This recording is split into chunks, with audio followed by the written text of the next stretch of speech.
اور پاکستان، انڈیا، بنگلہ دیش میں ہمارے ہاں ایک لفظ پیر، اس کے ترجمے شیخ کا معنی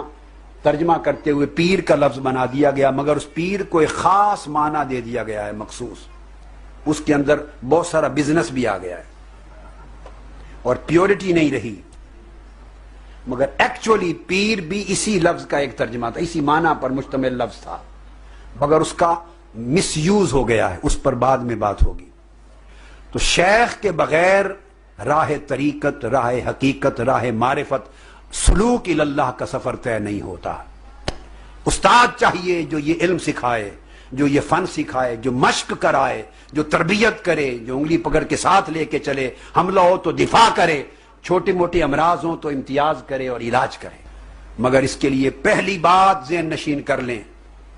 آنکھوں کو اچھی طرح کھولیں دیکھنے کے لیے، کانوں کو پورے طور پہ کھولیں سننے کے لیے، دل و دماغ کو کھولیں سمجھنے کے لیے۔ یہ ہمارے ہاں کنسپٹ ہے، پاکستان میں، انڈیا میں، بنگلہ دیش، ہمارے خطے میں وہ غلط ہے، اور وہ یہ کہ پہلی بات ذہن میں رکھ لیں، پہلی شرط کہ شیخ ہونے کے لیے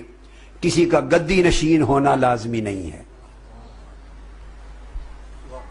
یہ قطعی طور پہ واجب نہیں اور لازمی نہیں کہ وہ گدی نشین ہو،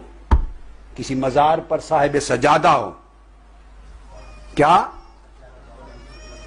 ہمارے ہاں سارا طریقت کا نظام اور شیخ اور مرید کا اور پیر و مرید کا نظام سجادہ نشینوں اور گدیوں کے ساتھ چل پڑا ہے، یہ ٹوٹلی گدی کا تصور تصوف کی اصول سے خارج ہے۔ جتنے اولیاء اللہ ہوئے اور صوفیاء، جتنے تاریخ میں جن کے مزارات ہیں، جن کے مزارات پر گدیاں بنی ہیں، ان مزارات والے اولیاء اللہ میں سے ایک بھی خود گدی نشین نہیں تھا، یہ بات سمجھنے والے۔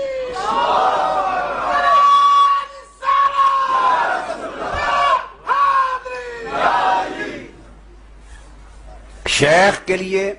ہرگز ضروری نہیں کہ وہ کسی کا گدی نشین ہو، یہ پہلی بات سمجھ لیں۔ امام حسن بصری رضی اللہ تعالیٰ عنہ کسی کے گدی نشین نہیں تھے،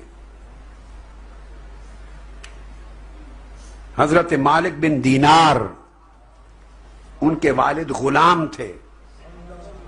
امام حسن بصری کی والدہ ام سلمہ رضی اللہ تعالیٰ عنہ کے گھر خادمہ تھی، والد آزاد کردہ غلام تھا، آزاد کردہ غلام تھے، غلاموں کے خاندان سے، وہ کسی کے گدی نشین نہ تھے۔ امام حسن بصری کل سلاسل، سلسلہ قادریہ اور سلسلہ چشتیہ امام حسن بصری کے ذریعے مولا علی شیر خدا کو جاتا ہے، تو پہلے ولی اللہ اور امام صوفیہ مولا علی شیر خدا کے بعد وہ کسی گدی والے، کوئی گدی والے نہ تھے۔ پھر حضرت حبیب عجمی کوئی گدی نشین نہ تھے، صرف امام حسن بصری کی صحبت کے فیضیاب تھے۔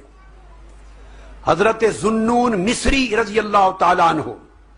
حضرت ذوالنون مصری وہ کسی گدی کے سجادہ نشین نہ تھے، انہوں نے گدی نشین تو کیا ہونا تھا، خود بھی توبہ کر کے زندگی کے ایک مرحلے میں راہ حق پر آئے تھے، توبہ کر کے آئے تھے۔ حضرت ابراہیم بن ادہم گدی نشین نہ تھے، بادشاہوں کی اولاد تھے، اور روحانی بشارت پر توبہ کر کے راہ حق کے مسافر بن گئے تھے۔ حضرت فضیل ابن عیاض گدی نشین نہ تھے، وہ تو ڈاکو تھے اوائل حیات میں، اور لوگ ان کی ڈاکہ زنی کی شہرت سے ڈرتے تھے، ان راستوں سے گزرنے سے ڈرتے تھے، توبہ کر کے ڈاکو سے ولی ہو گئے۔ حضرت معروف کرخی رضی اللہ تعالیٰ عنہ کوئی گدی نشین نہ تھے، ان کے والدین دادا خود عیسائی تھے، مسیحی، عیسائی خاندان میں سے، مگر امام علی رضا کے ہاتھ پر توبہ کر کے راہ حق کا راستہ پا لیا، امام علی رضا کے ہاتھ پر توبہ کی اور راہ حق پا لیا، تو گدی کون سی تھی ان کے پاس، وہ تو عیسائیوں کی اولاد میں سے تھے۔ حضرت شیخ امام ابو الحسن سری السقطی بازار کے تاجر تھے، دکاندار تھے، تاجر تھے، کوئی گدی نہ تھی، کل اولیاء کے امام ہو گئے۔ حضرت بشر الحافی شراب خانے سے آ رہے ہیں، خدا کے نام کی عزت کی تکریم کی، رات کو بشارت ہوئی تو نے میرے نام کو بلند کیا، میں نے تجھے بلند کر دیا۔ تو بھٹکے ہوئے راہ سے آئے، کوئی گدی نہ تھی، اللہ کی راہ پر آئے تو بشر الحافی امام اولیاء بن گئے۔ میں بنیادی کنسپٹ ایک دے رہا ہوں، حضرت شقیق بلخی، وہ بھی توبہ، ایک کتے کا واقعہ ہوا کسی بادشاہ کا، اس کے سپرد کیا، اسی سے راہ ہدایت مل گئی، توبہ کر کے ولایت کی راہ پہ چل پڑے۔ حضرت با یزید بستامی رضی اللہ تعالیٰ عنہ، سلسلہ نقشبندیہ میں نام آئے ہیں، کوئی گدی نشین نہ تھے، ان کے جد دادا مجوسی تھے، آتش پرست تھے، امام جعفر صادق کی صحبتوں میں رہے اور راہ ہدایت پا کر توبہ کر کے اہل اللہ میں شامل ہو گئے۔ حضرت حاتم اصم شقیق بلخی کے شاگرد، خراسان کے مشائخ میں کوئی گدی نشین نہ تھے۔ حضرت ابو القاسم جنید بغدادی رضی اللہ تعالیٰ عنہ، ان کے والد شیشے کا کاروبار تھا، کوئی گدی نہ تھی، عام لوگوں کے خاندان میں سے تھے، توبہ کی، راہ حق پر آئے اور اولیاء کے صوفیاء کے سرتاج بن گئے۔ حتیٰ کہ حضرت سیدنا غوث العظم رضی اللہ تعالیٰ عنہ کسی گدی کے سجادہ نہ تھے، ان کے والدین کا مزار تو ایران کے صوبہ جیلان میں تھا اور شہر جیل میں تھا۔ حضرت موسیٰ جنگی دوست کے صاحبزادے، ان کا مزار وہاں کے پہاڑوں میں، اور حضرت امت الجبار ام الخیر فاطمہ ولی اللہ، ان کی والدہ محترمہ مزار جیل میں۔ بچپن میں بغداد چلے گئے تھے،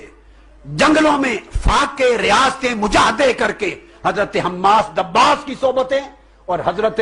ابو سعید المبارک المخرمی کی صحبتیں اور دیگر اساتذہ اولیاء کی صحبتوں سے مقام پر پہنچے۔ درست العلم حتی صرت قطبا ونلت السعد من مولا الموالی، میں نے علم کی منزلوں میں ریاستیں کی، مجاہدے کیے، علم کے درجے طے کرتا کرتا قطب اور غوث اعظم کے مقام تک جا پہنچا۔ تو حضور غوث پاک کی بغداد میں کوئی گدی نہ تھی، بغداد میں کوئی گدی نہ تھی۔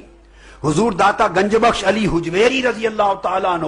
ان کی کوئی گدی نہ تھی، کسی جگہ کے سجادہ نہ تھے، وہ تو غزنی سے چل کے آئے تھے والدین کو چھوڑ کر، تنہا ٹیلے پر یہاں قیام کیا اور پھر خلق خدا کے دل بدلے، اور حضور داتا گنج بخش سے آغاز ہو گیا آگے سلسلہ رشد و ہدایت کا، جہاں خواجہ ہند سرکار معین الدین اجمیری جیسے اولیاءوں کے امام وہ آ کے چلے کرتے رہے، یہ کوئی گدی نشین نہ تھے۔ حضرت شیخ شہاب الدین سہروردی خود کوئی گدی نشین نہ تھے۔ حضرت خواجہ معین الدین چشتی اجمیری رضی اللہ تعالیٰ عنہ کوئی گدی نشین نہ تھے، وہ تو سنجر سے آ کر ہند کی سرزمین دیار کفر میں آباد ہوئے تھے، اجمیر میں کوئی گدی نہ تھی۔ حضرت خواجہ قطب الدین مختیار کاکی کی کوئی گدی نہ تھی، حضرت بابا فرید الدین گنج شگر کی کوئی گدی نہ تھی، حضرت خواجہ نظام الدین اولیاء کی کوئی گدی نہ تھی۔ ان میں سے تو کوئی وسط ایشیا سے آیا تھا، کوئی ترکستان سے آیا تھا، ان کی زبانیں بھی اور تھیں۔ خواجہ اجمیر کا فیض پایا، حضرت قطب الدین مختیار کاکی کا فیض پایا، بابا فرید کا فیض پایا اور چشمہ ولایت کے سرتاج بن گئے، امام بن گئے۔